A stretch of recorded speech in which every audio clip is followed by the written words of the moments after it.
Ikaw yung kambing na nakaluhod. Bakit ikaw nakaluhod? Ay. Nakaluhod ba namang kumakain eh? Pinaparusahan ka bang kumain?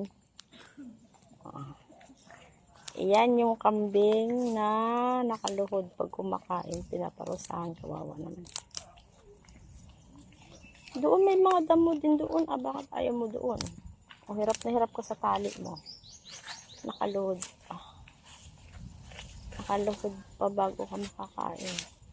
Yan, ganyan. Luhod ng luhod. Pwede ka namang hindi lumuhod. Ano yan eh? Sa amin, ano ba yan? Hagonoy. Ano kaya to? Ay, babae. Babae yung kambing. Bakit kaya mga kambing ang iksi ng buntot? Oh. May kagad ng mga aso. Ang buntot ay mahaba.